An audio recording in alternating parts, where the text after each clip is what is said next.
അപ്പൊ അള്ളാഹു സുബ്ഹാനഹു വ തആലയാണ് നമ്മുടെ റബ്ബ്, നമ്മുടെ യജമാനൻ. അള്ളാഹു സുബ്ഹാനഹു വ തആല തീർച്ചയായിട്ടും നമ്മളിൽ നിന്നും ചിലത് പ്രതീക്ഷിക്കുന്നുണ്ട്. എന്താണ് അള്ളാഹു സുബ്ഹാനഹു വ തആല പ്രതീക്ഷിക്കുന്നത്?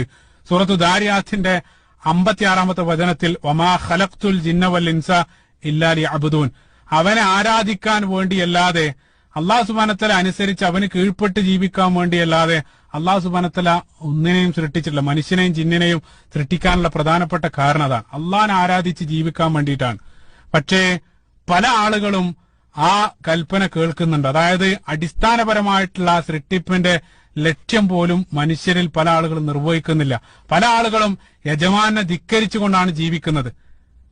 ആ യജമാനെ ധിക്കരിച്ച് ജീവിച്ചിട്ടും റബ്ബായിട്ടുള്ള അള്ളാഹു, യജമാനായിട്ട് അള്ളാഹു അവരെ ശിക്ഷിക്കുന്നില്ല. കാരണം സൂറത്തുൽ ഫാത്തിഹയുടെ 2-ാമത്തെ ആയത്ത് അൽഹംദുലില്ലാഹി റബ്ബിൽ ആലമീൻ, ഉടൻ തന്നെ അള്ളാഹു സുബ്ഹാനഹു വ തആല പറഞ്ഞു അർ-റഹ്മാനിർ റഹീം. സുബ്ഹാനല്ലാഹ്, പരമകാരുണികനും കരുണാനിധിയുമായിട്ടുള്ളവൻ. സുബ്ഹാനല്ലാഹ്, ആ റബ്ബ് എന്നുള്ളത് ഞാൻ നേരത്തെ പറഞ്ഞു, മനുഷ്യരെ പോലെ, മനുഷ്യന്റെ യജമാനന്മാരെ പോലെയുള്ളതല്ല, മറിച്ച് അവൻ അങ്ങേയറ്റം കരുണയും അങ്ങേയറ്റം സൃഷ്ടികളോട് കരുണയുള്ളവനാണ്. സുബ്ഹാനല്ലാഹ്, അതാണ് നമ്മുടെ യജമാന്റെ ഒന്നാമത്തെ ക്വാളിറ്റി. അതുകൊണ്ടാണ് റബ്ബിനെ പറഞ്ഞ ഉടൻ തന്നെ സൂറത്തുൽ ഫാത്തിഹയിൽ ഉടൻ തന്നെ അല്ലാഹു സുബ്ഹാനഹു വ തആല പറഞ്ഞു അർ-റഹ്മാനിർ റഹീം. അവനെ ധിക്കരിച്ച ആളുകൾക്കും അല്ലാഹു സുബ്ഹാനഹു വ തആല അവരെയും പരിപാലിക്കുന്നു, അവർക്കും അല്ലാഹു സുബ്ഹാനഹു വ തആല അവരെയും സംരക്ഷിക്കുന്നു എന്നുള്ളത്. അതാണ് അള്ളാഹിന്റെ കാരുണ്യം. അർ-റഹ്മാനിർ റഹീം, കാരുണ്യവാനായിട്ടുള്ളവനാണ് യജമാനൻ. ഇബാദുർ റഹ്മാൻ എന്നാണ് പരിശുദ്ധ ഖുർആൻ ഉപയോഗിച്ചത്.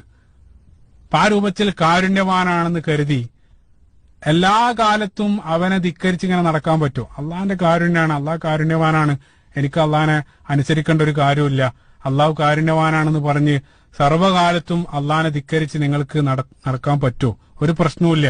അതിന് യാതൊരു കോൺസിക്വൻസ്, യാതൊരു പരിണിത ഫലം അതിനില്ലേ? അള്ളാഹു സുബ്ഹാനഹു വ തആല നൽകിയ അനുഗ്രഹങ്ങളെല്ലാം ആസ്വദിച്ച് യാതൊരു നന്ദിയുമില്ലാത്ത നന്ദികെട്ട അടിമയായിട്ട്, അബിദായിട്ട് നിങ്ങൾ ജീവിച്ചാൽ എന്താണ് പ്രശ്നം? എന്തുകൊണ്ടാണ് അങ്ങനെ ജീവിക്കാൻ പറ്റാത്തത്? സൂറത്തുൽ ഫാത്തിഹ തന്നെ 3-ാമത്തെ ആയത്ത്, സുബ്ഹാനല്ലാഹ്, മാലിക് യൗമുദ്ദീൻ.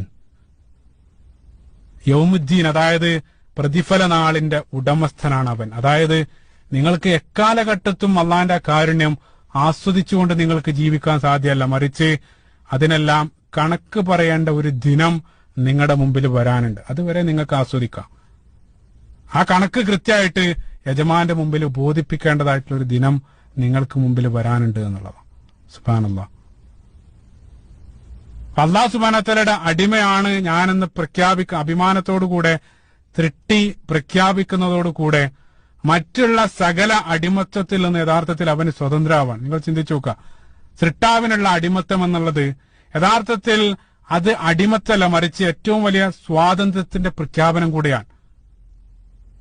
ഏറ്റവും വലിയ സ്വാതന്ത്ര്യത്തിന്റെ പ്രഖ്യാപനം. അടിമത്തം എന്ന് കേൾക്കുമ്പോൾ ഞാൻ നേരത്തെ പറഞ്ഞു, മനുഷ്യനെ സംബന്ധിച്ചിടത്തോളം മനുഷ്യന് നിരവധി ചങ്ങലയും പൂട്ടും എല്ലാം ഇട്ട് നടക്കുന്ന ആ ഒരു ചിത്രമാണ് വരുന്നതെങ്കിൽ, ഇവിടെ പറയുന്ന യഥാർത്ഥത്തിലുള്ള അള്ളാഹുവിനുള്ള അടിമത്തം എന്നുള്ളത് ആ രൂപത്തിലുള്ളതല്ല.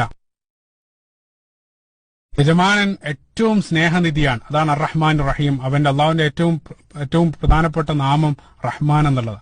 ഏറ്റവും സ്നേഹനിധി, കാരുണ്യവാനായിട്ടുള്ളവനാണ് എന്റെ യജമാനൻ. അതേപോലെ തന്നെ അള്ളാഹു സുബ്ഹാനഹു വ തആല ഏറ്റവും നല്ല എന്റെ സുഹൃത്താണ്. അതേപോലെ തന്നെ എന്റെ അടിമയുടെ വിളി, അല്ലെങ്കിൽ അടിമയുടെ ആ ഒരു വിളി ഏറ്റവും കൂടുതൽ ആഗ്രഹിച്ചു കൊണ്ടിരിക്കുന്ന യജമാനാണ്. സുബ്ഹാനല്ലാഹ്, ഫഇദാ സഅലക ഇബാദി അന്നി ഫഇന്നി ഖരീബ്.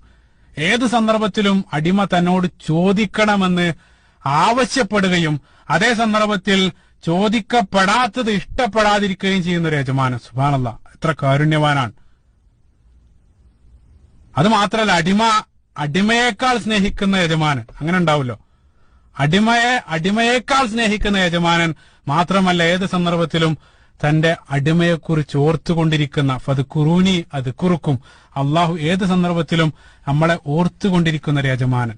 അത് മാത്രമല്ല, ഒരു തെറ്റല്ല, 2 തെറ്റല്ല, 3 നമ്മള് യഥാർത്ഥത്തിൽ മനുഷ്യനെ സംബന്ധിച്ച് മനുഷ്യനുമായിട്ട് ബന്ധപ്പെട്ട് ചിന്തിക്കുന്ന ഒരു യജമാനൻ അടിമയോട് ഒരു കൽപ്പന നൽകി ആ കൽപ്പന നിർവഹിച്ചിട്ടില്ലെങ്കിൽ എന്തായിരിക്കും ചെയ്യുക? ഒന്നുകിൽ അദ്ദേഹത്തെ ശിക്ഷിക്കും, അതല്ലെങ്കിൽ അദ്ദേഹത്തെ പിരിച്ചുവിടും. നമ്മൾ ഏതൊരു ജോലിയിലാണെങ്കിലും 1 2 പ്രാവശ്യം അവർ ക്ഷമിക്കും, 3ാമത് തെറ്റ് വന്നാൽ പിരിച്ചുവിടും. പക്ഷെ അതേ സന്ദർഭത്തിൽ എത്ര തന്നെ തെറ്റ് ചെയ്താലും മാപ്പ് നൽകുന്ന യജമാനൻ. സുബ്ഹാനല്ലാഹ്, എത്ര കാരുണ്യവാനായിട്ടുള്ള അല്ലാഹു. ഖുൽ യാ ഇബാദിയല്ലദീന അസ്റഫു അലാ അൻഫുസിഹിം ലാ തഖ്നതു മിർ റഹ്മത്തില്ലാ. എത്ര തന്നെ നിങ്ങളോട് അതിക്രമം നിങ്ങളോട് ചെയ്തു പോയാലും അള്ളാന്റെ യജമാന്റെ കാരുണ്യത്തെ സംബന്ധിച്ച് നിരാശപ്പെടല്ലേ എന്ന് നിരന്തരം നമ്മോട് പറഞ്ഞുകൊണ്ടിരിക്കുന്ന യജമാനൻ. അത് നമ്മൾ മനസ്സിലാക്കിയ മറ്റുള്ള എല്ലാ യജമാനന്മാരിൽ നിന്നും വ്യത്യസ്തനായിട്ടുള്ള യജമാനാണ്. അതാണ് യഥാർത്ഥത്തിൽ നമ്മുടെ റബ്ബ് എന്ന് പറയുന്ന ആ ഒരു സങ്കല്പം, അല്ലെങ്കിൽ ആ രക്ഷിതാവ്. അപ്പൊ ഇവിടെ പ്രത്യേകമായിട്ട് അല്ലാഹു സുബ്ഹാനഹു വ തആല ഏറ്റവും നല്ല സുഹൃത്താണ്. അല്ലാഹു സുബ്ഹാനഹു വ തആല നമ്മൾ ചോദിച്ചതെല്ലാം നൽകും. ഇതെല്ലാം അല്ലാഹു സുബ്ഹാനഹു വ തആല ഓഫർ ചെയ്യുന്നുണ്ട്. പക്ഷേ അതിനെല്ലാം മുമ്പിൽ അള്ളാഹു റബ്ബാണെന്ന് ഉൾക്കൊള്ളണം. അള്ളാഹു റബ്ബാണ്, അതേസമയം എന്റെ നല്ലൊരു സുഹൃത്താണ്. അള്ളാഹു സുബ്ഹാനഹു വ തആല റബ്ബാണ്, അതേപോലെ എനിക്കെല്ലാം നൽകുന്നവനാണ്. അപ്പൊ റബ്ബാണെന്നുള്ള സങ്കല്പം ആദ്യം മനസ്സിൽ ഉൾക്കൊണ്ട് കഴിഞ്ഞാൽ സ്വാഭാവികമായിട്ടും എന്റെ നല്ലൊരു സുഹൃത്തിൽ നിന്നും ഞാൻ ആഗ്രഹിക്കുന്നത് എനിക്ക് ലഭിച്ചിട്ടില്ലെങ്കിൽ ഞാൻ അവനോട് കോപിക്കും. പക്ഷെ ഇവിടെ അള്ളാഹുമായിട്ടൊരിക്കലും അദ്ദേഹത്തിന് ഒരു കോപോ ദേഷ്യമോ വരുന്നില്ല. കാരണം അള്ളാഹു സുഹൃത്താണെന്ന് സ്വീകരിക്കുന്നതിനേക്കാൾ മുമ്പ് അള്ളാഹു റബ്ബാണെന്ന് ഞാൻ ഉൾക്കൊണ്ടിട്ടുണ്ട്. അള്ളാഹു എന്റെ സുഹൃത്തായതുപോലെ തന്നെ അള്ളാഹു എന്റെ യജമാനൻ കൂടെയാണ്. അപ്പൊ യജമാനോട് ഒരിക്കലും അങ്ങോട്ട് കോപിക്കില്ല.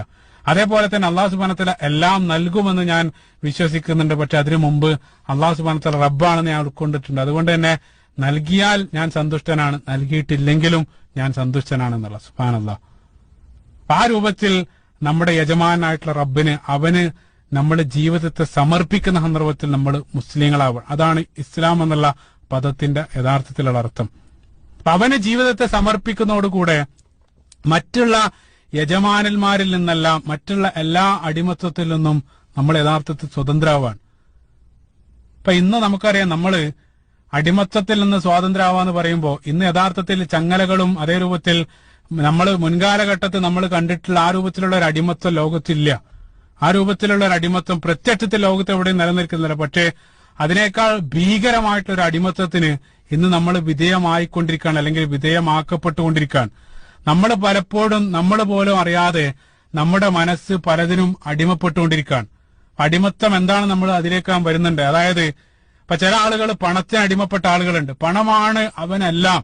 ആ പണത്തിന് വേണ്ടി പണം വലിക്കുന്നിടത്തേക്കെല്ലാം പോയി ജീവിതത്തെ പണം എന്നുള്ള ആ ഒരു ചാനലിലൂടെ മാത്രം നോക്കിക്കാണുന്നവൻ അവന് പണത്തിന് അടിമപ്പെട്ടവനാണ്.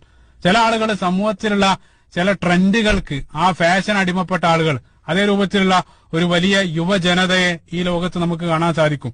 അതല്ലെങ്കിൽ ചില ആളുകൾ സമൂഹത്തിന്റെ ഇഷ്ടത്തിന്, നമ്മൾ സോഷ്യൽ പ്രഷർ എന്നെല്ലാം പറയേണ്ട ആ ഇഷ്ടത്തിന് അടിമപ്പെട്ട് അതിനനുസരിച്ച് ജീവിക്കുന്ന ആളുകൾ.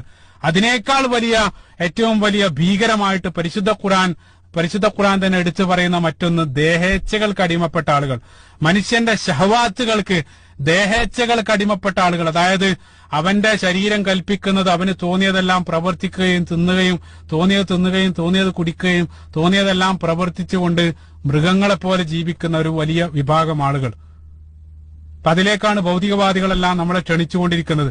പരിശുദ്ധ ഖുർആൻ അല്ലാഹു സുബ്ഹാനഹു വ തആല മനോഹരമായിട്ട്, അതായത് ദേഹേച്ഛകളെ ഇതേ രൂപത്തിൽ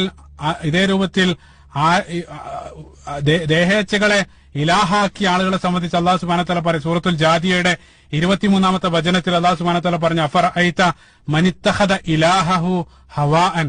അല്ലാഹു സുബ്ഹാനഹു വ തആല പറഞ്ഞു, തന്നിഷ്ടങ്ങളെ ഇലാഹാക്കിയവരെ, അതായത് ശരീരത്തിന്റെ ഇച്ഛകളെ ദൈവിക കൽപ്പനകളെ പോലെ പിന്തുടരുന്ന ആളുകളെ നീ കണ്ടുപോ.